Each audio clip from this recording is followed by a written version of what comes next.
Kapan sih Bu si Garda didirikan dan apa sejarah singkat yang akhirnya memicu pembentukan si Garda? Ya, jadi si Garda itu pertama kali inisiatif munculnya si Garda itu di bulan Februari tahun 2021.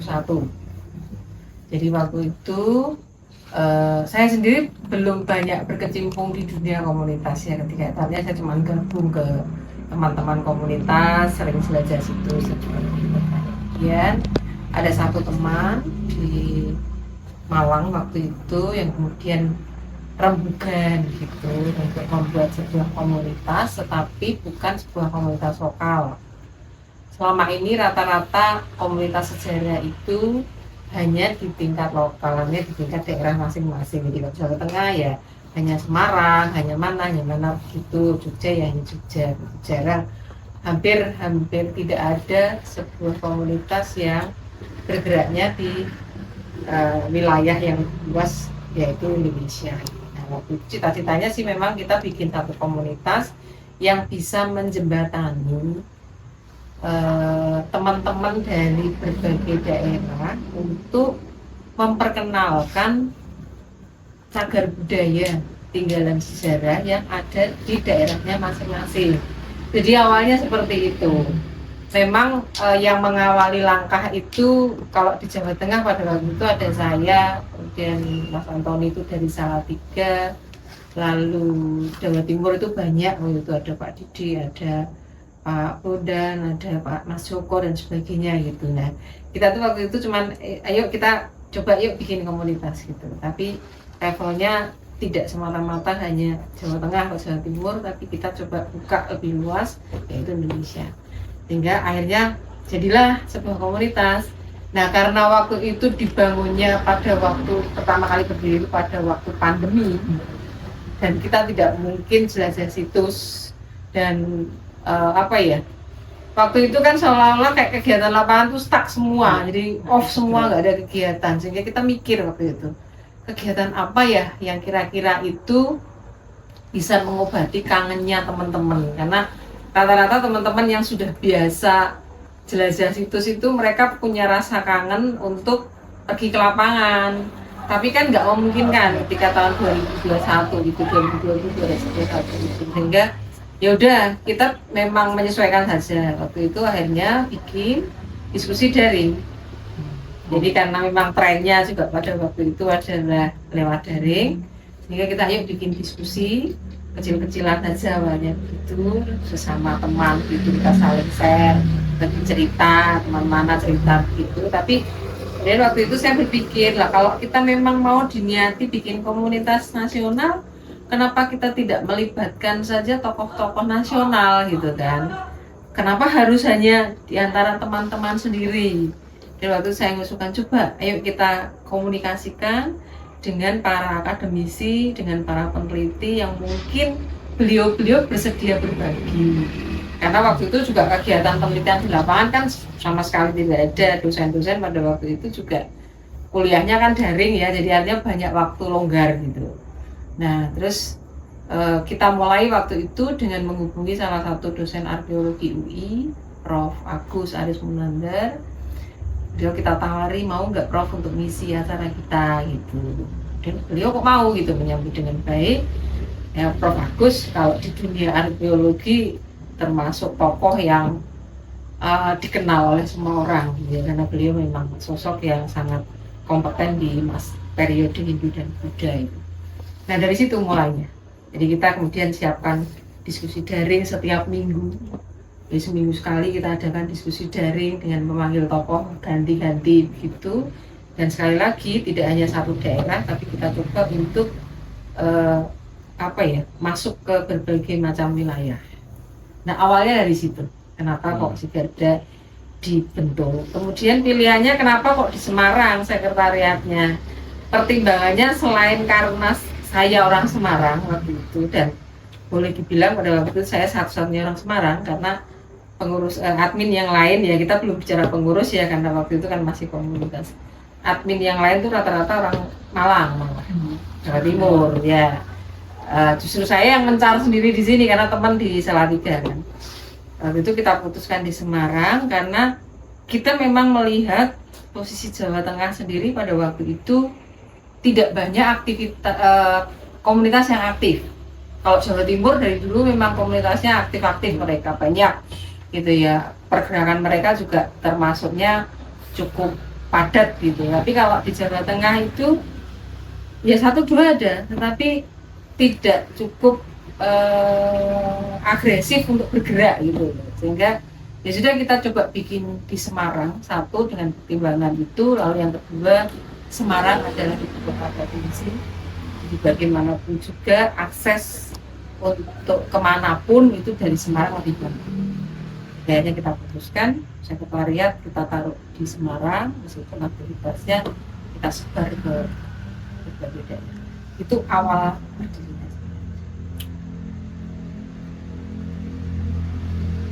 Boleh tahu Bu, siapa pendiri dari organisasi Sigarda ini dan apakah ada campur tangan dari individu atau kelompok lain yang akhirnya membuat Sigarda ini? Seperti yang tadi saya ceritakan, sebetulnya inisiatif awal itu dari teman yang namanya Pak Didi itu, di orang Malang. Dia memang sudah banyak berkecimpung di dunia komunitas ya di Jawa Timur. Itu dia menawarkan pada saya gimana kalau kita membuat. Jadi pada waktu itu memang inisiatifnya muncul dari Pak Didi, tapi dengan bantuan, dengan kerjasama kita, saya dan teman-teman yang lain, akhirnya komunitas itu terbentuk. Jadi secara individu sebetulnya tidak, dari awal tidak ya, kita tetap bekerja sebagai satu kelompok gitu, bukan dari satu orang yang kemudian dia bergerak sendiri, tidak, tapi dari awal memang Sigarda itu dibangun sebagai sebuah tim. Kita sepakat untuk itu. Dan campur tangan ya kita pada awal-awal memang untuk pendanaan segala macam ya kita sampai hari ini sebetulnya ya. Sampai hari ini pun kita masih no profit. Jadi kita sudah menjadi yayasan, tetapi tetap untuk pendanaan itu kita tidak ada support dari manapun. Kita memang benar-benar bergerak secara mandiri untuk semua kegiatan kita. Karena dari pemerintah juga tidak. Memang ini kan organisasi lepas ya, masyarakat gitu, jadi lebih ke ormas gitu, tapi kita bergerak khusus di bidang.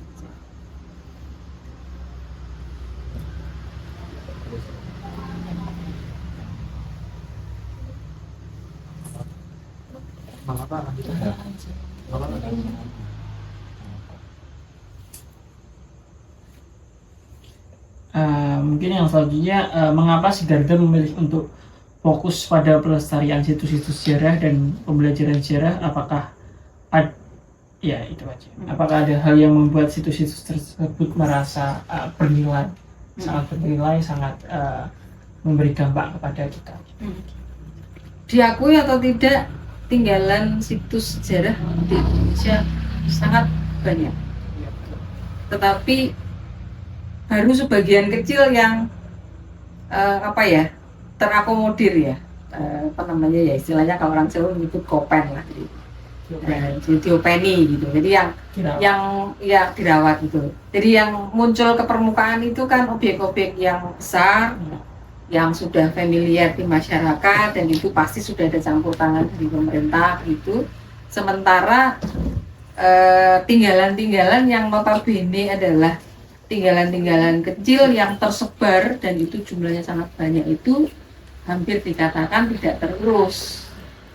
Nah, memang kalau kita menyebut bahwa apa semua harus diurusin, ya tidak bisa, memang terlalu banyak kalau semua harus diurusin. Bahkan tiap jengkal tanah di Indonesia itu boleh dibilang akan selalu memunculkan satu tinggalan sejarah.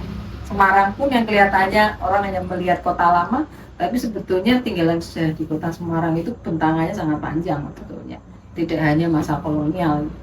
Jadi, yang begitu itu yang membuat kita prihatin terus terang. Dari teman-teman komunitas sendiri sebelum Sigarda berdiri itu mereka sudah banyak bergerak sana.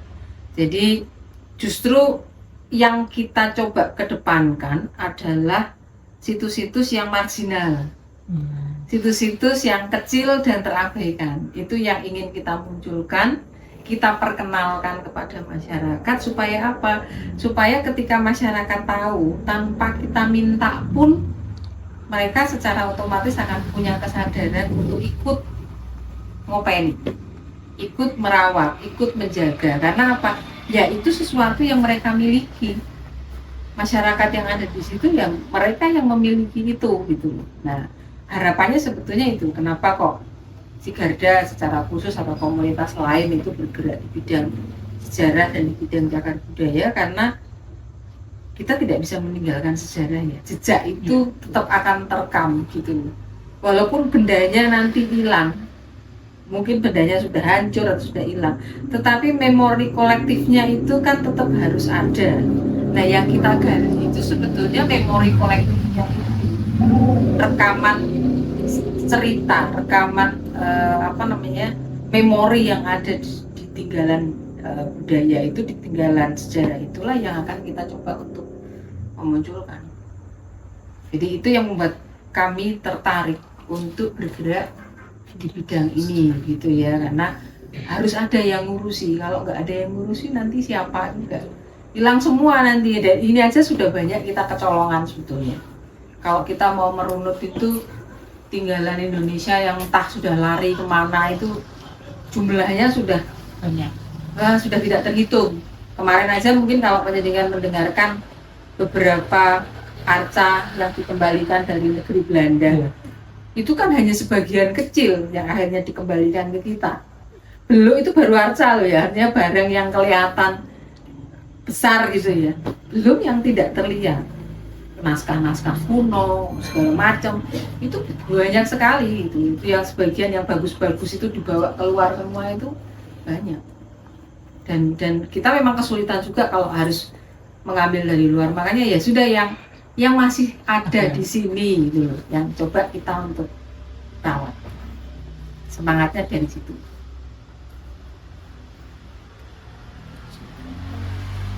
Selanjutnya, di mana lokasi situs-situs sejarah yang menjadi fokus utama atau mungkin menginspirasi si Garda ini?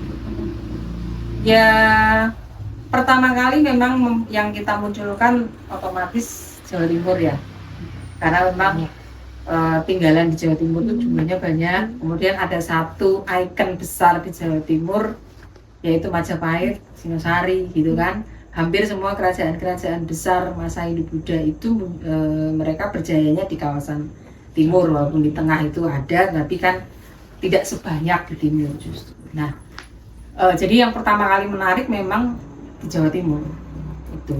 Tetapi tadi saya sampaikan, kita tidak kemudian hanya fokus pada satu tempat, tidak hanya di Jawa Timur saja, tapi kita justru mencoba menggali wilayah-wilayah lain yang selama ini informasinya, publikasinya itu hanya terbatas di wilayah mereka saja. Kalau candi seperti kalau tinggalan seperti di Trawulan, Mojokerto misalnya, siapa yang nggak tahu tentang Mojokerto? Semua orang juga pasti tahu Mojokerto karena itu tinggalan Majapahit. Orang se-Indonesia Raya juga pasti ngerti ya, apalagi kalau mereka menekuni sejarah. Tetapi misalnya kalau kita mau cerita tentang yang paling gampang aja di Sumatera misalnya, tidak banyak orang yang tahu bahwa di Sumatera juga ada candi. Tidak banyak orang yang tahu bahwa di Jawa Barat juga ada candi. Selama ini kan yang kita expose dan kita explore itu kan hanya bangunan-bangunan yang sudah besar, yang sudah familiar di masyarakat Jawa Tengah, banyak Borobudur, Prambanan, Sewu, itu kan yang dikenal. Tetapi yang tidak dikenal jauh lebih banyak dibanding itu dan punya nilai yang sangat berarti dalam catatan sejarah kita. Jadi kalau ditanya fokusnya kemana ya, kita kembali tadi, kita memang awalnya dari Jawa Timur, tapi kemudian kita mencoba untuk bahasan kita sudah cukup banyak. Nanti bisa dilihat di link tree kita. Selama ini kita mengadakan webinar itu materinya dari mana saja. Dari ujung paling utara ke Aceh sampai ke Papua sudah kita bahas semua secara gantian. Terus selanjutnya, apa tujuan utama dari pembentukan apa tujuan utama dari ini Bu, apa pendirian si Garda ini? Tujuannya. Tujuannya, Ya. tujuannya kita lebih pada edukasi dan publikasi, lebih ke situ arah pertama. Tadi sudah saya sampaikan di depan, kita pengen menyampaikan ke masyarakat bahwa tinggalan sejarah di Indonesia itu luar biasa banyak. Jadi lewat kita mengedukasi masyarakat, mempublikasi dulu ya, kita publikasikan dulu dengan kegiatan-kegiatan kita. Kemudian dalam kegiatan kita mencoba menyampaikan kepada masyarakat, mengedukasi masyarakat tentang pentingnya memelihara tinggalan sejarah dan budaya. Tidak hanya sejarah, tapi juga budaya. Nah, itu kita sampaikan begitu. Baru langkah berikutnya, kita berharap kita bisa terlibat dalam penelitian. Jadi itu step berikutnya gitu loh. Makanya kan kita menjalin kerjasama juga dengan beberapa lembaga profesional. Tapi kalau ditanya tujuan awalnya Pak, yaitu edukasi, publikasi dan edukasi. Yang terakhir, bagaimana Sigarda menjalankan kegiatan pemeliharaan situs-situs sejarah? Oke. Kita mencoba untuk melakukan banyak kegiatan, baik itu yang sifatnya tatap muka maupun yang tidak. Jadi kegiatan daring itu kami tetap berjalan sampai sekarang, karena itu penting untuk menjembatani wilayah-wilayah yang tidak terjangkau. Kita nggak mungkin akan datang ke Medan misalnya, pergi ke sana butuh biaya, tapi kalau ketika lewat daring, kita akan mengenalkan apa yang ditinggal, ada yang ketinggalan yang ada di Medan.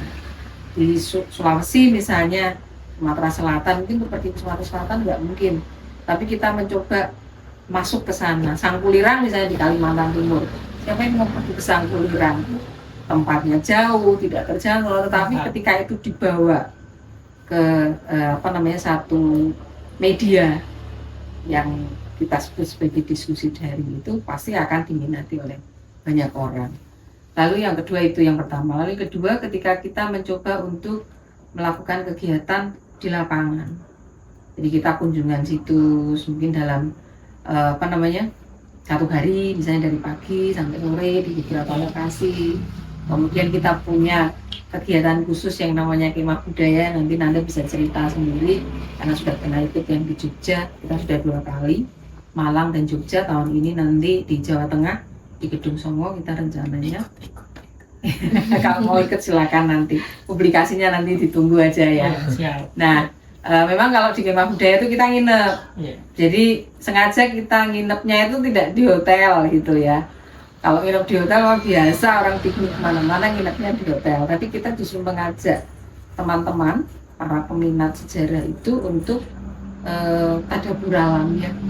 Kita benar-benar merasakan gimana sih rasanya semalam itu di tenda, gimana sih rasanya melek di lingkungan candi sampai jam 10, jam 11 malam, bahkan kadang-kadang mereka ngobrol sampai pagi.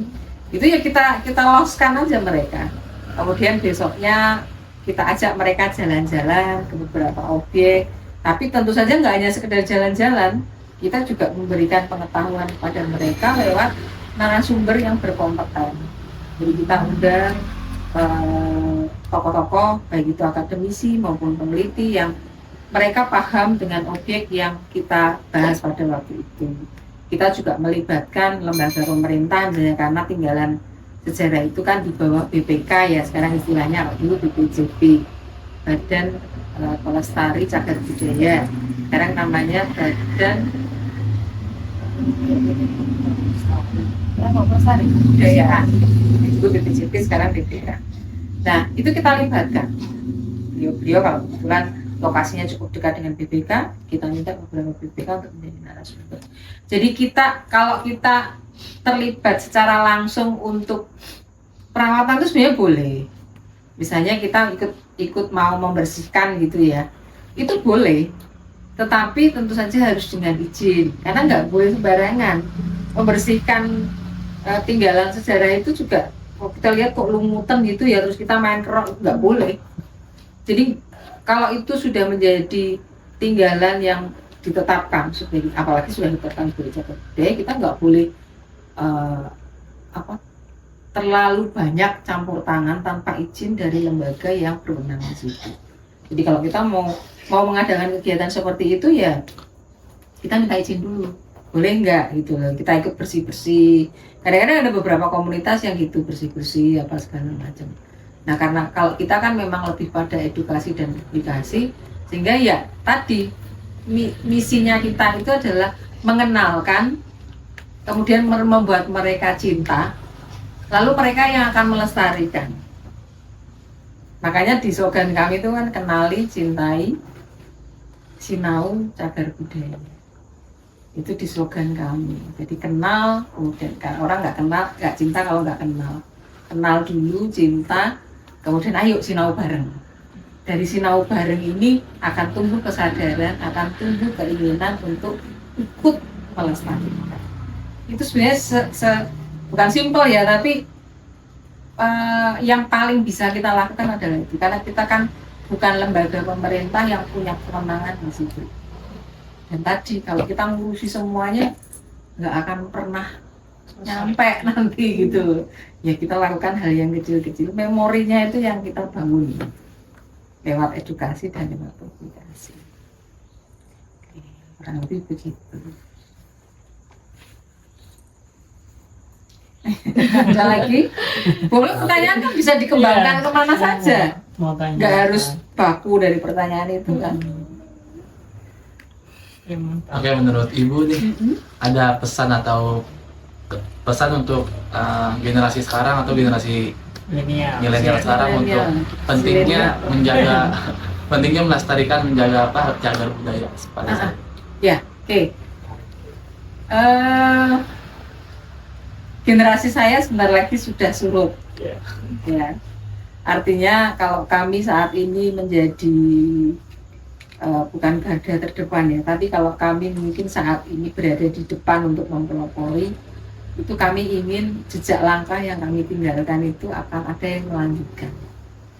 Karena kita nggak bisa bicara tentang Indonesia tanpa melihat ke belakang.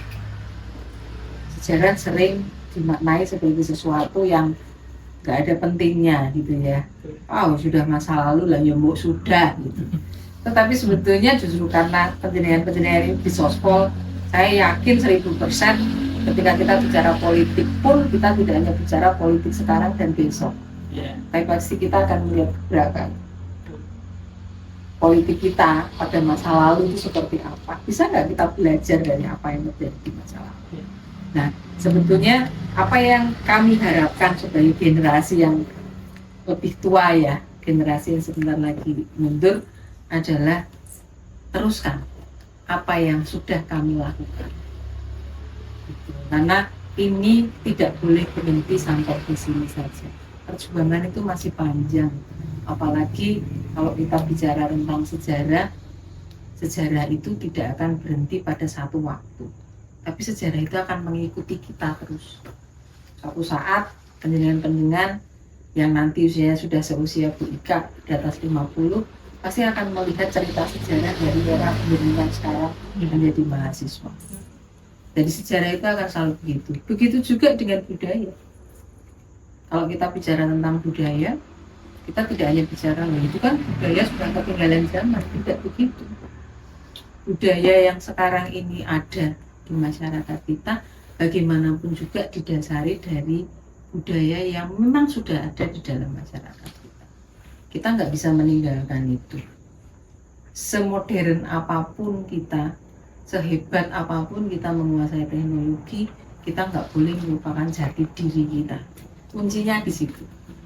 Dan itu berlaku untuk siapapun dan kapanpun.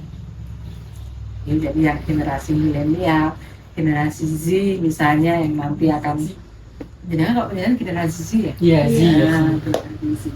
Itu nggak boleh berhenti stop voice mulai saiki yang ke belakang nggak usah.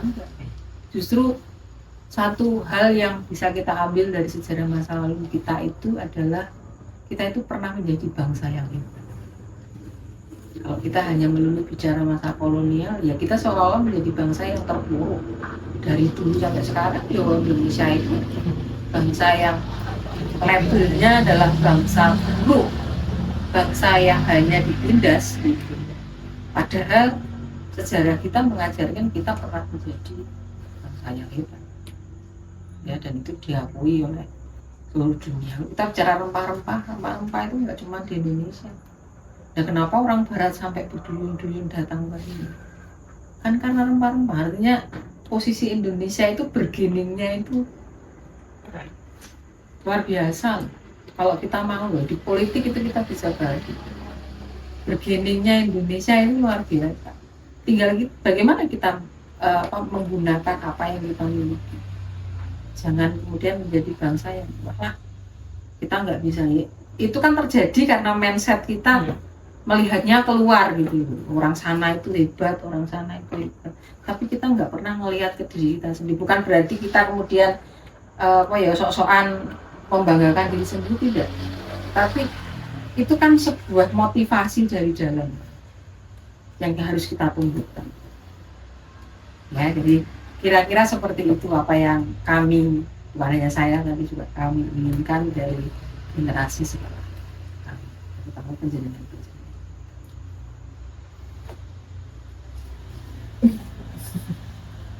Ada lagi? Tanya-tanya. Kalau si Garda sendiri berangkat dari komunitas, tapi sekarang sudah menjadi yayasan sejak Februari 2022. Jadi ini sudah memasuki tahun ketiga. Ya, jadi Februari 2021, kemudian Februari 2022 kita legalkan menjadi yayasan. Ini sudah lewat Februari 24 kan, sudah 2 tahun memasuki tahun ketiga sebagai yayasan. Nah, sebagai yayasan kita juga punya kelengkapan organisasi. Jadi ada organ yayasan yang terdiri dari pembina, pengurus, dan pengawas. Nah, posisi Bu Ika sendiri saat ini berada di pembina. Jadi bersama dengan Bu Retno dan pengurus kami sebetulnya, kalau Bu Ika latar belakangnya guru sejarah. Nah, teman yang lain itu ada yang dari peneliti kayak Bu Retno, kemudian Mas Hari itu peneliti BRIN, Balai Riset dan Inovasi Nasional. Kemudian ada Mas Hino itu dari dosen perguruan tinggi apa ya, swasta. Itu latar belakangnya juga sejarah. Kemudian Mas Aldi itu bahkan tidak punya urusan sama sekali dengan sejarah, karena dia lulusan sipil ITS. Sekarang kerja di kayaknya perusahaan entah pertambangan entah apa begitu. Dan dasarnya ikut itu hanya karena cinta, hanya karena suka. Terus seperti Mas Ipo, salah satu saudara kami itu juga nggak nyambung belas. Dia latar belakangnya biologi, kuliahnya dulu di biologi. Tapi saking senangnya dengan sejarah dan dia menekuni sejarah Tionghoa, dia banyak belajar tentang bom itu makam Cina ya, tentang kemudian budayanya masyarakat Tionghoa. Sampai sekarang bahkan dia sampai bisa mahir untuk membaca tulisan-tulisan Cina kuno yang ada di makam-makam itu, dia sangat mahir. Nah, itu dasarnya karena tekun, karena rasa senang dulu ditekuni, sekarang jadi dia gitu. Jadi semuanya memang dasarnya dari cinta. Kalau Mbak Dia sama Dewi itu jelas dari sejarah. Yang satu mahasiswa UDIP, yang satu mahasiswa UM, sekarang lagi punya di UGM. Tapi anggota kami itu tidak semua orang sejarah, bahkan mayoritas hanya orang-orang yang cinta pada sejarah. Tapi mereka punya latar belakang yang bermacam-macam. Dari yang pendidikannya hanya setingkat SMA, bahkan begitu di bawah itu, sampai ada yang sudah profesor. Dari yang dia dari latar belakang nggak nyambung dengan sejarah, sampai latar belakang yang memang beliau adalah peneliti dan akademisi di sejarah. Jadi variatif sekali anggota kami. Tapi alhamdulillah ketika si Garda kita munculkan support dari beliau-beliau yang memang pakar di bidang sejarah, arkeologi, budaya itu sangat luar biasa. Jadi itu menambah banyak pengetahuan bagi teman-teman yang non sejarah, yang mereka memang diniatkan hanya untuk belajar, pengen tahu, seneng gitu, hanya itu aja sih. Gitu. Kalau kendalanya itu apa aja ya Bu? Dari pertama sampai sekarang gitu, kendala-kendalanya gitu. Kendala yang paling terasa itu komunikasi sebetulnya. Jadi karena pengurus kami itu kan dari berbagai kota ya, ada yang dari Sidoarjo, ada yang dari Jogja, ada yang dari Malang, ada yang dari Semarang gitu kan, tempatnya itu. Nah itu memang agak kesulitan ketika, maka kami ya menggunakan, karena sekarang pakai media HP, ya posisinya di situ. Itu yang pertama. Lalu yang kedua terkait dengan pendanaan.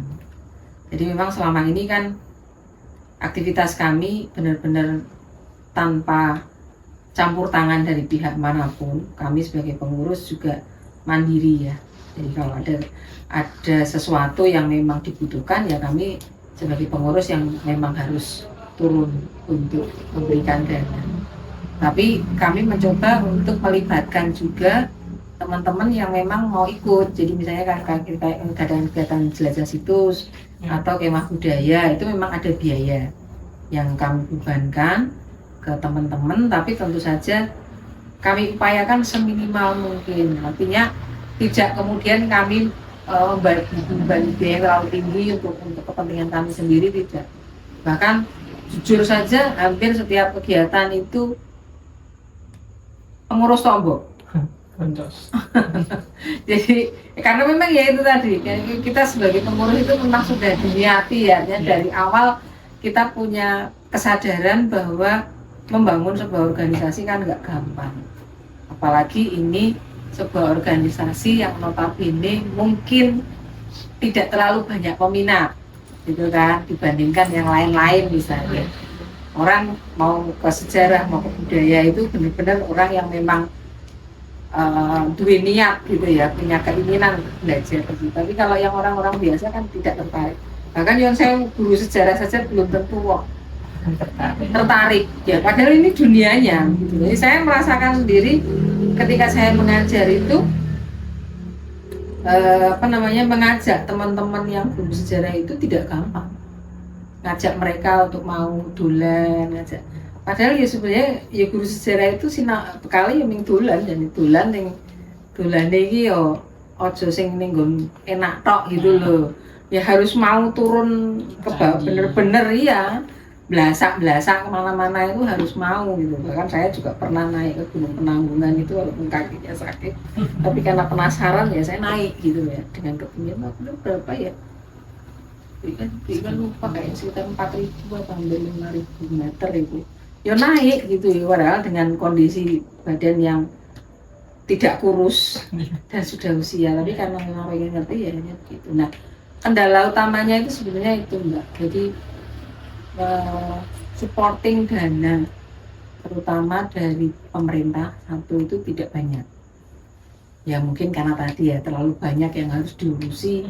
Jadi ya kalaupun ada dana yang diturunkan itu pun tidak gampang untuk mendapatkannya. Lalu yang kedua, kita kalau mau nyari sponsor itu sulit sekali. Bikin kegiatan nyari sponsor itu yang benar-benar tertarik untuk mau mendanai itu masih mikir kok, mikirnya 1000 kali mereka, karena ini kira-kira kegiatan ini ada dampaknya enggak ya. Soalnya biasanya kan sponsor kan gitu, ini ada dampaknya enggak ya gitu. Nah kita sudah mengadakan kegiatan hampir 3 tahun ini ya, sudah 3 tahun menjadi tahun keempat itu begitu. Jadi kalau kita mencoba untuk melibatkan pihak lain untuk mendanai kegiatan kita itu masih kesulitan. Kita ajukan proposal ya jarang bisa tembus, karena kalau tidak punya link, yang kedua juga tadi orang mungkin mikir kalau mau ngasih dana itu terus profitnya apa, kan selalu bicara begitu kan, profitnya apa. Padahal ya kalau kita bicara sejarah, kita bicara mungkin kalau budaya lebih ke atraktif ya, karena sekarang kan banyak budaya yang dikemas menjadi wisata sejarah begitu kan, atau wisata budaya, itu lebih punya profit. dibandingkan kalau kita bicara tentang sejarahnya sendiri itu masih sulit sekali sampai hari ini. Nah, itu yang menjadi kendala utama soal itu. Ada lagi.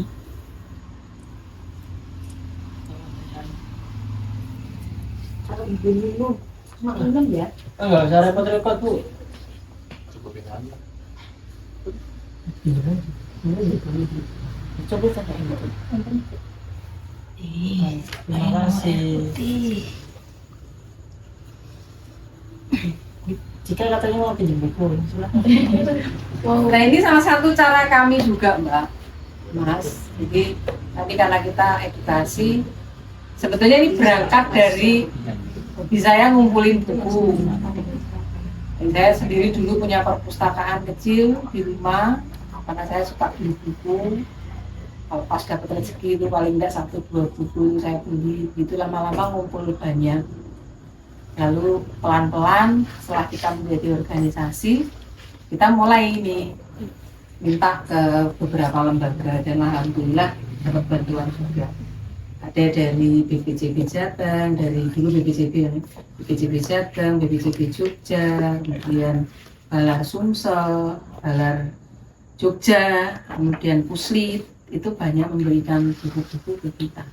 Di luar buku-buku yang memang sudah saya miliki dan ada beberapa tambahan itu yang buku-buku tebel-tebel itu kadang-kadang juga dikasih itu kayak yang Borobudur, tentang seri Borobudur itu juga pemberian. Jadi ada beberapa orang yang mereka mau menghibahkan bukunya ke kami.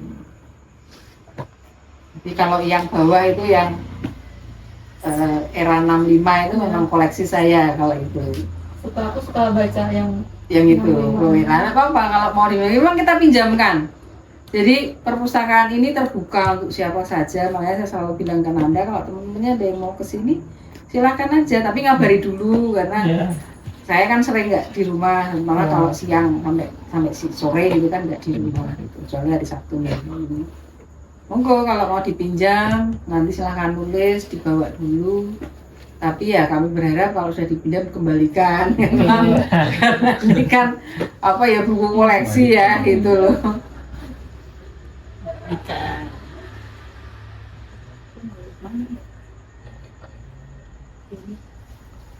izin ya Bu.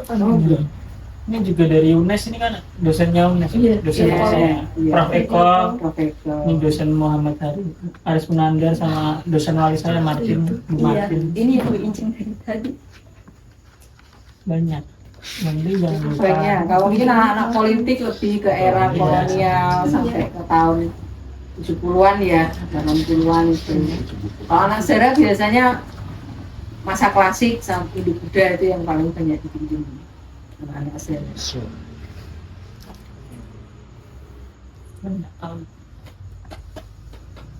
Ya, kami masih ngumpulin terus, jadi masih menghubungi beberapa individu atau lembaga, barangkali mereka mau menghibahkan ke kita. Nah, siapa yang nerusin ya? Nanti yang nerusin yang muda-muda. Kalau mereka sudah selesai ngajar pensiun, bahkan mungkin sudah tidak ada di dunia, kan ini harus ada yang lanjutin.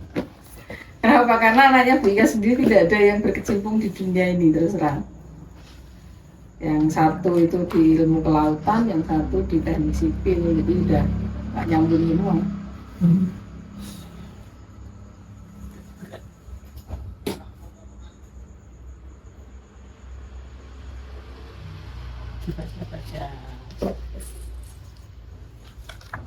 Nah, si Garda sendiri itu kan mengambil simbol dari Dwara Pala. Biar mau apa di sana. Biarnya pun sama Pak Erik. Banyak. Kunci Jawa adalah kunci. 1 miliar. Belum tahu ya. Ini itu di kata ya. Apa? 1 miliar kata. Sempat. Apa nih? Betul banget tau. Mau tulis ini tulisannya Nomor 2 ini.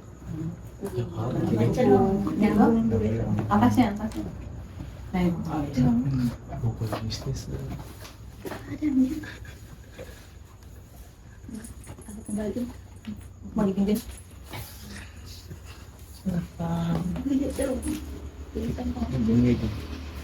Ini kamu apa? Tulis kalau udah dikembaliin ditulis. Oh, iya. Berarti nggak lupa. Ini masih satu tak Belum Nggak kembali apa-apa. aja. Kembaliin aja. Itu udah batin aja.